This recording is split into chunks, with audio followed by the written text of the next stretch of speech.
Welcome to Do Institute of English Language. Last time we did the expressions pertaining to emotions. That was part 1. Today we'll do the part 2. पिछली बार हमने expressions pertaining to emotions करा था, वो part 1 था. आज हम क्या करेंगे? Part 2. The first is uncertainty.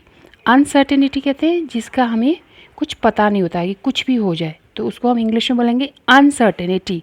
I can't make up my mind, मतलब मैं अपना दिमाग अभी नहीं बना पा रहा हूँ. जब कुछ ऐसा काम हो रहा है जो कि मैं सोच नहीं पा रहा हूँ, कुछ ऐसा हो गया है.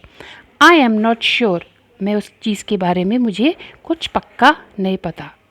फिर हम थर्ड वर्ड क्या यूज़ करते हैं? परहैप्स, हो सकता है. परहैप्स मतलब हो सकता है. फिर हम यूज़ करते हैं आई सपोज़. आई सपोज़ मतलब हो सकता है ये ऐसा हो.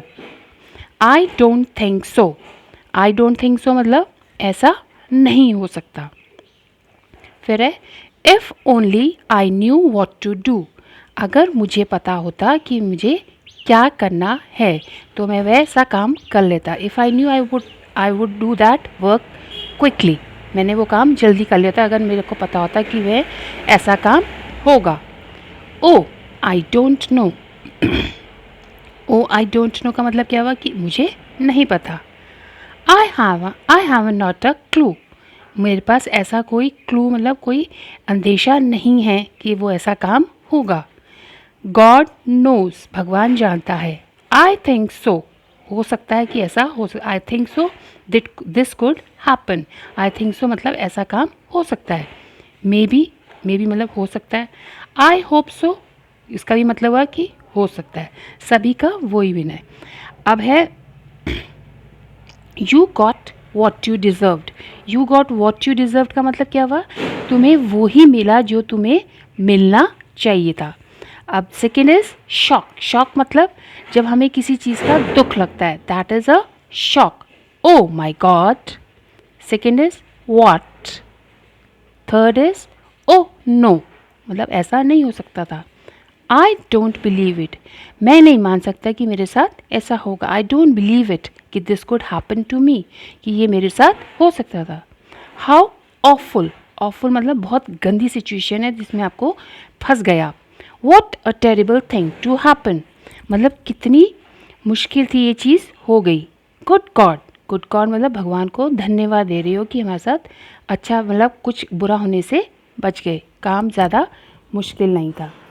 फिर क्या है? Second is revenge. What do you mean by revenge in Hindi? Revenge का मतलब होता है किसी से बदला लेना. मतलब आपको किसी ने कुछ गलत करा है, आप उससे उसका बदला लेना चाहते हो, तो आप इंग्लिश में से क्या बोलोगे? रिवेंज. जैसे सर्व्स यू राइट, मतलब तुम्हारे साथ ऐसा होना चाहिए था. सर्व्स यू राइट, अगर किसी ने तुम्हारे साथ बुरा करा है और उसके साथ हो गया बुरा, तो आप कैसे बोलोगे? Serves you right. Serves you right, आपके साथ मतलब उसने बुरा करा और उसके साथ भी बुरा हो गया, तो आप इंग्लिश में कैसे बोलोगे? Serves you right. I will teach you a lesson, मैं तुम्हें अब सबक सिखाऊंगा. I will give you a piece of mind, मैं तुम्हारे दिमाग को शांति दूंगा. Let me get my hands on you, मैं तुम्हें एक लगाऊंगा, थप्पड़ लगाऊंगा, या मैं कुछ भी हाथ से ठोकूंगा. That is let me get my hands on you. I make you pay for this, मतलब तुमने जो मेरे साथ करा है मैं इसका तुमसे ऐसे बदला लेके रहूँगा. Then is farewell. फेयरवेल किसको बोलते हैं? जब आप कोई चीज़ छोड़ रहे, जैसे आप स्कूल का आप 12th पूरी कंप्लीट हो गई, आप छोड़ने तो आपको फेयरवेल मिलता है. या आप कोई जैसे रिटायर हो गए तो आपको पार्टी मिलती है, तो उस इंग्लिश में क्या बोलेंगे? फेयरवेल. तो आप उसको कैसे बोलोगे? Good bye, see you later, so long, till we meet again, मतलब हम दोबारा मिले, जब तक हम दोबारा मिले. टेक केयर, अपना ध्यान रखो. Be good, God bless you, भगवान तुम पे मेहरबानी करे. So these are the words which are related to, these are the emotion expressions related to the emotions. मतलब हमारे इमोशंस, जब हमारे को कुछ भी ऐसा काम होता है तो हम उसे इंग्लिश में हम कैसे एक्सप्रेस करते हैं. These are the words that are spoken when you express your emotions.